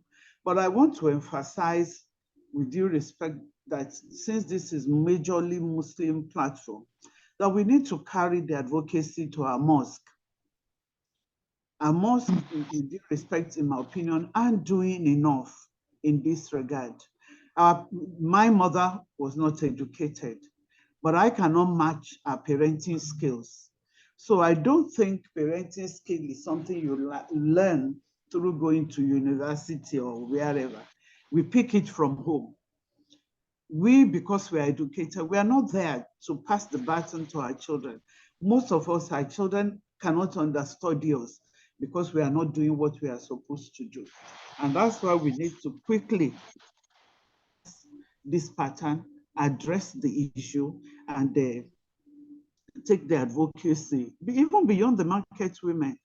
A lot of the market women are like that, not because they didn't know what to do, but because they don't have husbands who are financially capable or responsible. They're not doing what they have to do. So the mothers are doing what they have to do. And of course, the society is much different than when we were growing up. Okay, thank you very much, Ma. Yeah. Ibrahim, you have raised your hand. Could you please unmute? Okay, hello. Assalamu alaikum. Wa alaikum salam wa barakatuh. Foremost, my name is Ibrahim Yahya. I'm calling from Mina, Niger State. And let me first give kudos to the organizers of this program and our sister, Sister Sharifa. May Allah prolong your life for His deen and humanity. Thank you very much. I just want to lend my voice as a Dawa man to some of the issues raised, most especially what I call the missing link, and that is in of marriage. What I mean by that is how I wish we could persuade our men, our Muslim men, to always spend some time praying together, offering salah together with their family at home. Many men to the mosque to virtually sleep there, do everything there, both the compulsory and the obligatory and supererogatory prayers. That is not what Islam teaches. The Prophet has warned, like graveyard, where you don't have salat. So while you go to the mosque to pray compulsory prayers, try and do nafila with your wives, with your children at home, so that they learn a lot and use that opportunity to get in touch. Ideally, after offering the salat, you can have some talks and discuss, raise some issues and discuss them. The environment of spiritual, something we have just done, will allow everybody to listen and to be passionate about what you are discussing. I think that's an opportunity we should not miss. Number two is the fact that about our sister that spoke about the issue of timing. I don't think, even if we are going to go into voting, it's not be easy to fix a time, appropriate time for this type of thing. What we should do is like study on the go, so to say. If you are in your car, wherever you are, you link up and see what you can enjoy. But in the future, I want to appeal to the organizers to please try not to limit this type of thing to our sisters alone. Because when I first came on board, I almost put out when I saw the sheer number of our sisters, and I consider myself to probably the only an odd man out there, only one man there. So I wanted to go, but because I'm a Dawa man and I'm a trainer, I said, let me hear. I thought I will be able to gain something. And I've gained tremendously from this program. May Allah reward all of you in the best manner. Please, next time, try and deliberately invite the leaders, if it is chairman and secretary of Muslim youth organizations. Let them be on this platform. Let them participate. Let them listen to something. That is how we spread the information, and that's how it will go down to the grassroots. Thank you. Jazakumullah khairan. Thank you. Thank you very, very much, sir. We actually shared the flyers, but maybe because we're sisters and the men didn't feel they should come. Thank you very, very much, sir. Thank you so much for that. Assalamu alaikum. This is a very educative one. I'm happy to be here. Is there a parenting group for the parents in the diaspora, or how can we change what they teach our child about LGBT and general way of life?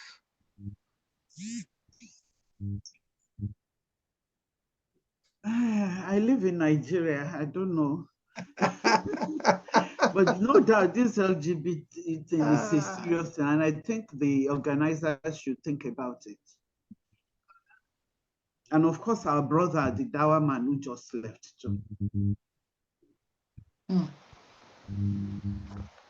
Thank you, ma. Hello, ma. Hello, ma. Yes. Sister Rama, I think people are genuinely apprehensive about this of chat GDT or what they call them. It is something that is emerging, and we need to key in, not to just wave it aside, because it's something we can't stop. But alhamdulillah, some brothers around the world, they are trying to give us the Islamic perspective to the whole thing.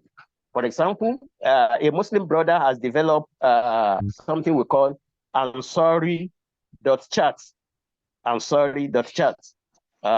It looks, you can ask any question from Islamic perspective. It's a very good something. I'm using it and I do enjoy it. Ansari.chat. Ansari.chat. Please, can you put it in the chat box so people can? I will do that now. I will do that now. Thank you very much, sir. Thank you, sir. Doin Sola, you've been raising your hands. Please, can you ask your question?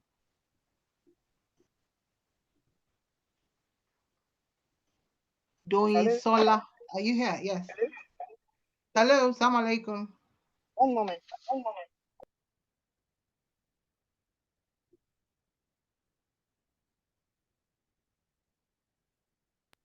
Assalamu alaikum.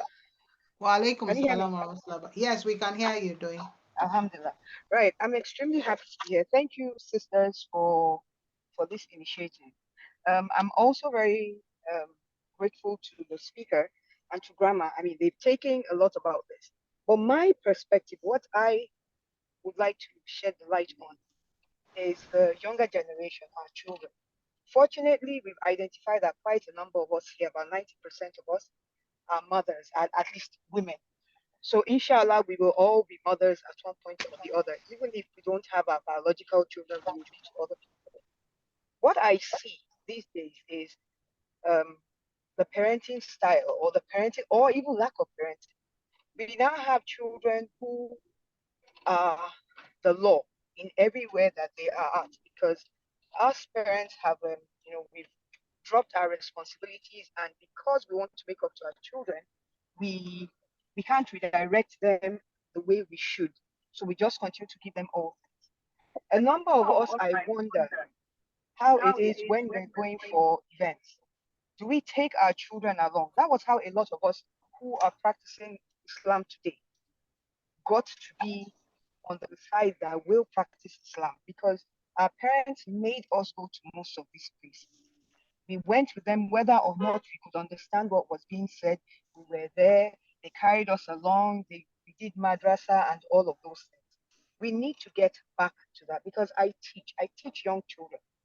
And honestly, what I see in the classroom is very, very scary, because we have children who are now leaders in their homes and in other places, but their processes, the way they think, the things they do, they're not able to take responsibility. They don't even appear to know what is right and what is wrong anymore.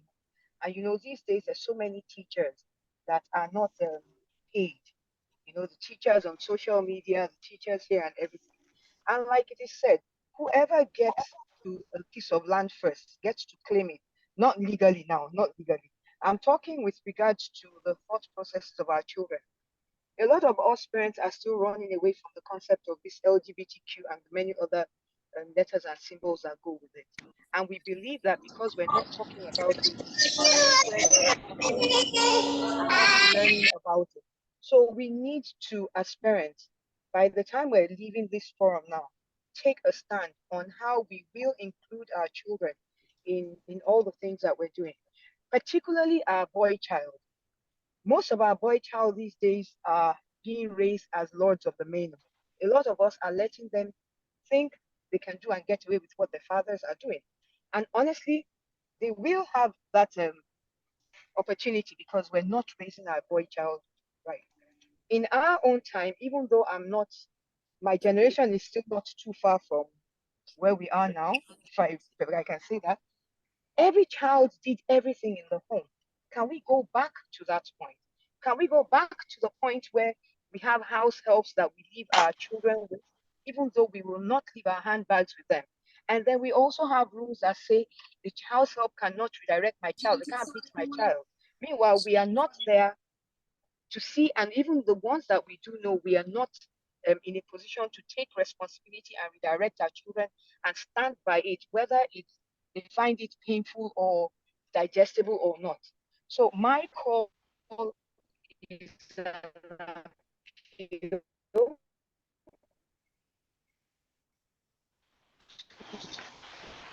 Your network. We can't hear you again. Your network, doing. Your network. Particular, more time with our children. For us to stand up to. Okay, can you hear me now? Can you hear me now? Yes, it's better. Okay. So yeah, so I was saying that there's a need for us to go back. The speaker did mention that. Network. Joey, if you can write out your suggestions, we would appreciate it. We can't hear you. We can't hear you. Okay, Idaya Anibilowo. Assalamu alaikum wa rahmatullahi wa barakatuh. And good morning, good day to our brothers and sisters in humanity. And yes, I led my voice to commending the organizers and our able speaker and all the contributors. I want to draw attention to one fundamental thing, and then we all need to admit that and work towards that. And that is the fact that it seems the family as an institution is actually under a global assault, a global attack. There is that thing from left, right, center that is attacking the family as an institution, the sustainability, the success. And the earlier we realize this, the better. And I think the convention of this webinar is an important direction.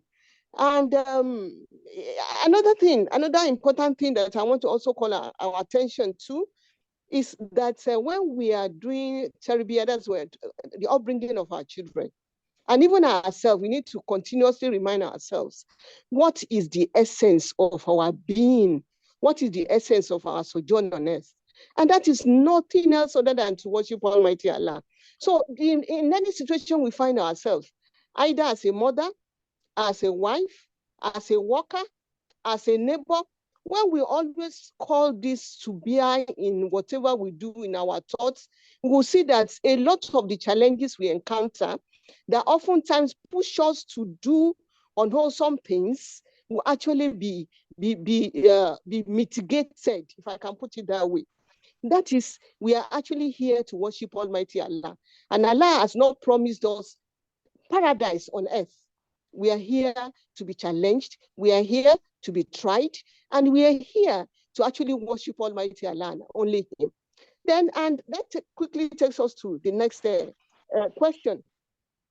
Thank you very much for the convention of this webinar, as I said earlier, and as many other people have commended. But again, where do we go from here? A lot of suggestions have been made. Strategies are there. For instance, one other strategy that I see as also very important to add to all that have been mentioned, so that I'm saying what's next, so that it doesn't, it doesn't go under the carpet or forgotten. So one other strategy that I want to suggest is it possible either as collectively, every hand has to be on deck, a strategy of promoting what I may want to call house motherhood, house mothers, as against housewives, house mothers. Because whether we like it or not, believe you me, yes, we have brilliant mothers, brilliant wives, brilliant women out there. But how many of us, I am a mother, I'm retired, and I'm a retired pharmacist. How many of us can effectively combine mothering and with the other things that we do out there? And mind you, our primary responsibility on us is mothering. That is why Rasulullah Sallallahu Alaihi Wasallam said, for your mother, you have to give her respect 3 times before he said to the father. We need to appreciate that our important role, and it is very, very, very important. Why do we think we have so much depression? How many of us are able to juggle, balancing, what the various challenges we are faced with? So, and somebody also suggested, how can we come together? Is it possible to have something like a Parents Association of Nigeria, Muslim Parents Association, where, when you have a very solid body, of course, comprising of the various other associations, where some policies can actually be tabled, where you can work collectively on a particular strategy. And somebody is working at a particular strategy in the north, another group is working in the south, another is working middle, so that at the end of the day, it will carry weight and make sense and make meaning. So on this note, again, I want to say thank you very much, the organizers. Thank you, the speakers, and thank you all the attendants as well, and the attendees as well. May Almighty Allah ease our affairs. May He grant us all success here on earth and in the hereafter. Assalamu alaikum wa rahmatullahi wa barakatuh. Thank you very much, Ma. I have 2 questions here, and I think we should, it is almost 1 o'clock. How do we begin to involve our fathers into parenting our children, especially our boys? Assalamu alaikum. I'm sorry. Please, Ma, the last speaker, kindly drop your contact. We will appreciate that, Ma. All right. Inshallah. Yes, Thank you very much. Thank you, Ma. Thank you, Senator. Justice, Ma. How do we begin to involve our fathers into parenting our children, especially our boys? Men. Honestly speaking, I am not sure for the adults, but I think for the young boys growing now, we still need to live by example. Get them to see how to bring up children, how to manage them. And of course, once they see that being done, they will definitely adopt it. I think the apple does not have from the trees. So I think it's as simple as that. But that's for the younger ones coming.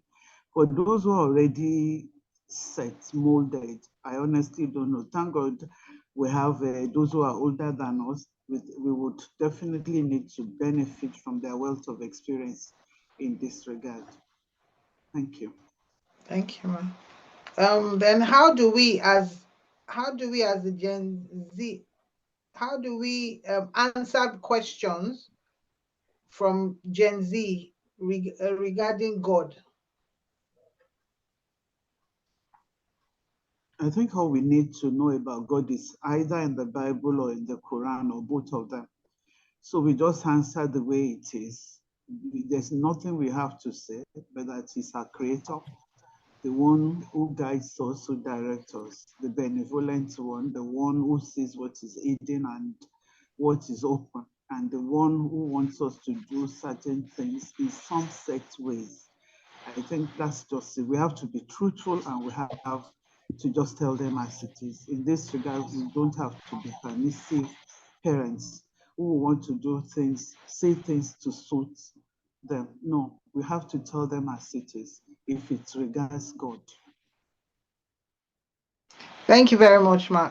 I think that's taken us, brought us to the end of the questions because time is fast spent. I think I have some questions on the chat box.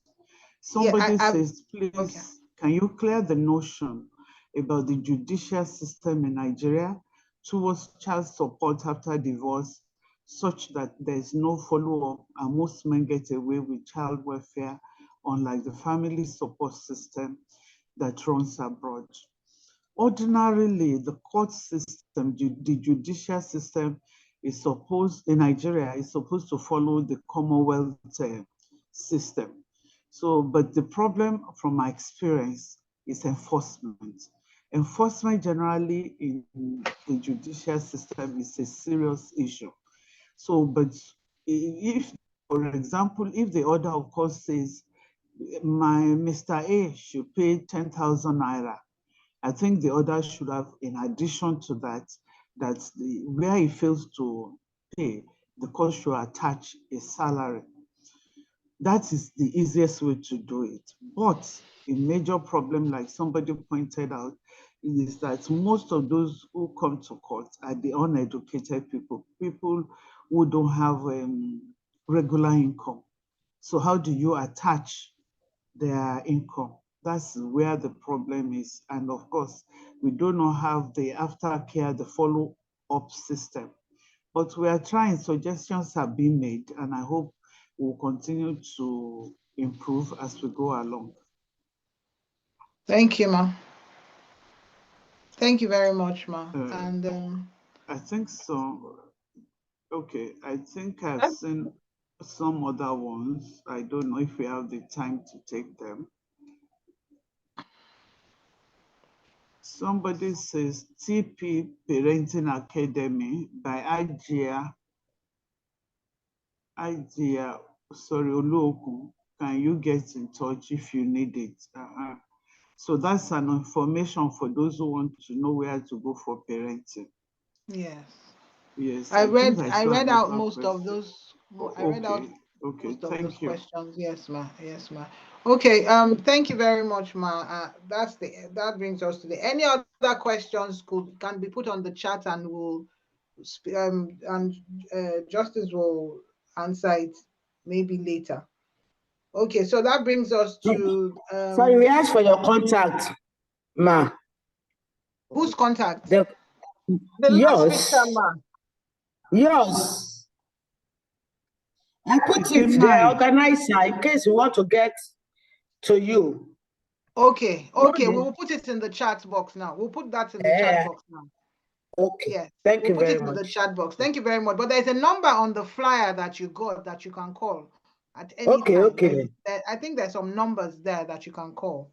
And if you can get the contact of that, our brother from Mina too, if he's still online. Yes. Okay. Okay. All right. Thank you, ma'am. Okay, so that brings us to. If he's online, he's not online. I can find him, inshallah. But if you're online, kindly drop your number. Okay, if you're online. Okay, so sorry, sis. The last speaker, kindly drop your number. The last speaker that spoke about Muslim Mother Association. I will do that. Yes, ma. Okay, so Rukoya, over to you.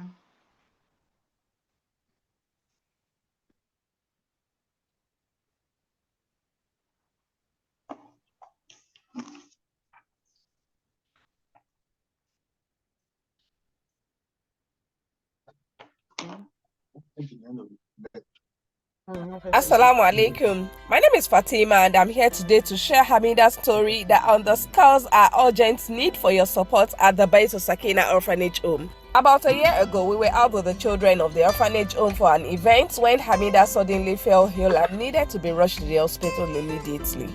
As we were still trying to look for a vehicle, there was this sudden heavy downpour. We were all wet, the kids were cold, Hamida was shivering, even the caregiver was shivering seriously in the middle of the road in the course of trying to get a vehicle to get Hamida to the hospital. There was this network jam, we couldn't get a vehicle anywhere, we couldn't get help, and we nearly lost Hamida on this day. Allah finally used a Keke Marwa driver as a sabab to save Hamida's life. He sent him our way and he took Hamida to the hospital. This incident will forever leave an indelible scar in our hearts. That is why we are here today, to appeal to your kind hearts, to help us raise funds to purchase a bus for the orphanage home. The purpose of the bus is to make it easier to transport those children to different occasions, take them out for recreational activities, medical appointments, and even to school. Outings will help them experience life outside the walls of the orphanage, broaden the horizon, and make them feel like a part of the community. Your donations to the Lotus Bank account displaying right on your screen will go a long way in making a difference in the life of Amida and the rest of the orphans in our care. Let's make a loud difference in the life of these orphans. May Allah reward you abundantly.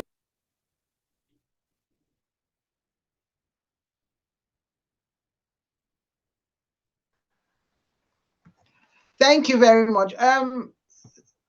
That being said, we're advocating, we're asking for, we need to buy a bus. First and foremost, we're an orphanage home, and we are now sensitizing parents, we're sensitizing people. But first and foremost, we are an orphanage home and we have needs.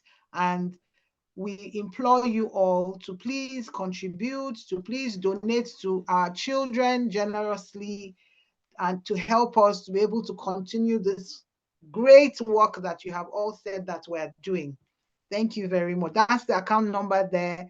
And I think, okay, so I will put the flyer with our phone numbers there now so that you can get in touch with us. But this is our account number if you want to donate to help us. Thank you very much.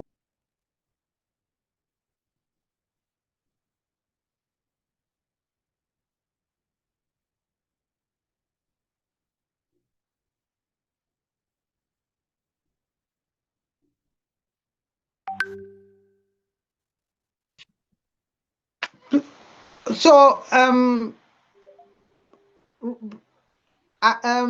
Brother Tawheed, please, what's next?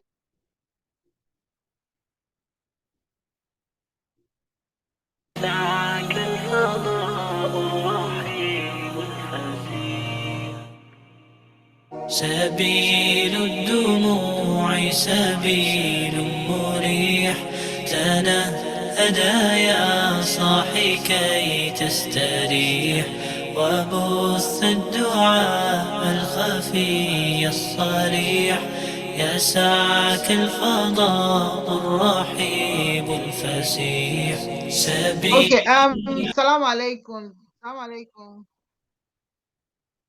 This brings us to the end of our program. Sister Olori, are you on this call? Please, can you give the vote of thanks? Yes, please, can you give the vote of thanks? Thank you. All right.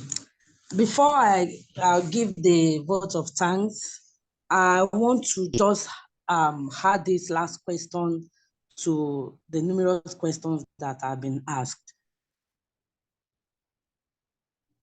That in the situation where the woman has done all that is necessary on her side to be done before and even during marriage, and still the husband walks away, what should be the fate of the woman?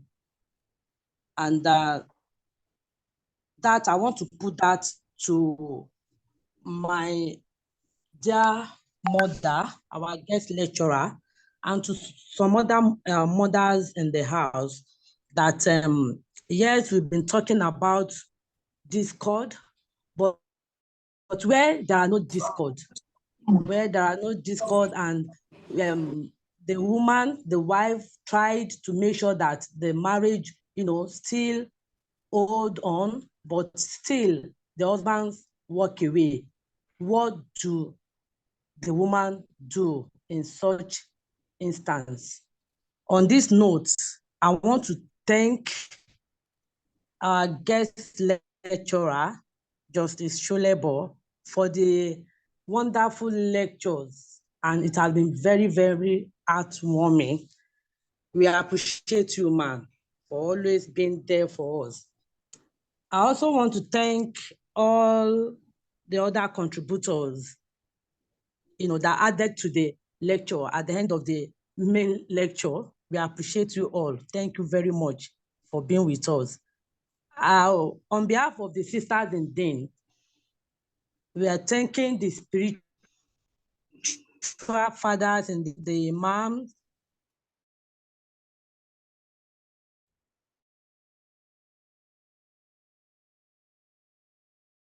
the lecturer, for being with us from the beginning of this creation of Bab Salam Orphanage Home. He has been our pillars, where we thank you very much, our dear Imam. To all our patrons and matrons in the house, we appreciate you. May Allah reward you immensely. We thank the Board of Trustees. We also know that we have some counselors in our midst, professional counselors. I've seen some counselors from NASFAT and from other branches. We appreciate your presence. Thank you for joining us on this Zoom. Also thank our friends of Bab Salam. Friends of Baytul Sakeenah Orphanage Home. We thank you immensely for being with us. We thank our brothers and sisters, and we thank everyone that joined us from outside Nigeria too. We thank you so very much. To all the ESCOs on board, we appreciate you. May Allah reward you immensely. Thank you very much, and you are all welcome. Until we have another episode of these wonderful lectures again, and we hope that you're going to, each time we call on you, you will always be, you always be with us. We appreciate you. Thank you very much. Thank you. Wa alaikum salam wa rahmatullahi wa barakatuh. Imam Tahir, are you here? Imam Tahir, are you here?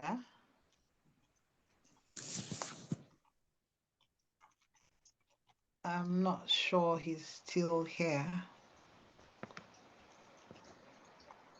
Doctor, is he still here? Can you see him? No. I think he has left. Okay. All right. Thank you. You want to say something? No. Okay. Please, can somebody give us the closing prayers? Can a man please give us the closing prayers? All women. Is there a man in the house who can please? Assalamu alaikum, ma'am. Wa alaikum assalam wa rahmatullahi wa barakatuh. Before the closing prayer, here is a video of a summary of the activities of the orphanage. Can we please take a run on that before we close finally for the day, please? Okay. Baytul Sakeenah Home, a one-stop transformation center for orphans and vulnerable youths. Our focus programs at Sisters in the Dean Foundation, aside the orphanage, include capacity development for orphans and vulnerable children. We also shelter and nurture the orphans and vulnerable children, giving them a safe haven to flourish into a well-rounded citizen of the society. We also educate the children based on international standards and also inculcate the knowledge of the Deen, thereby bringing up a total child. At Baytul Sakeenah, we equip our orphans and vulnerable children with skills through skills acquisition program to make them independent. And also, We support the orphans and the vulnerable children in our community to flourish and be the best God has created them to be through a loving and caring atmosphere that is faith-based.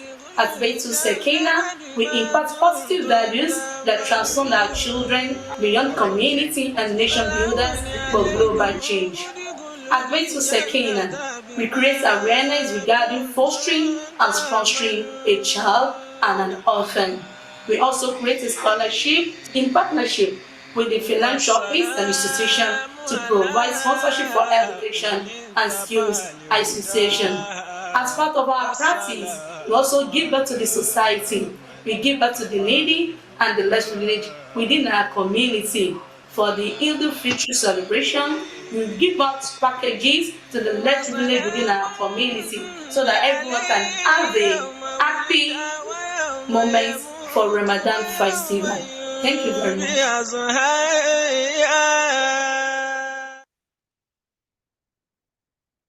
Thank you. Thank you very much. So can a man please give us a closing prayer, our closing prayer? Well, And then after the prayer, okay, thank you. Assalamu alaikum. Wa alaikum salam wa rahmatullahi wa barakatuh. Ibrahim Yahya from Mina. I've dropped my telephone number on the chat. Okay, yes, we've seen it. Thank you very much. Okay. Well, alhamdulillah. Once again, we thank Allah subhanahu wa ta'ala for taking us through this program. It has been very interesting and impactful program. May Allah make it easy for us to put into action all what we have learned here. And may Allah reward our sister who served as our guest lecturer in the best manner. May Allah subhanahu wa ta'ala continue to prosper this foundation. May you continue to move from high level to high level, and may Allah continue to provide for you. And may Allah reward you in the best manner. For all members of people that have attended this program, may Allah make it a good justification for us before Him on Yawm al-Qiyamah. ربنا آتنا من لدنك رحمة وهيئ لنا من أمرنا رشدا ربنا عليك توكلنا سبحانك اللهم وبحمدك نشهد أن لا إله إلا أنت نستغفرك ونتوب إليك سبحان ربك رب العزة عما يصفون وسلام على المرسلين والحمد لله رب العالمين. Thank you very much, sir. Thank you so much. And that brings us officially to the end of the program. Like I said at the beginning, you can all unmute yourselves to tell me, did I do well? Should I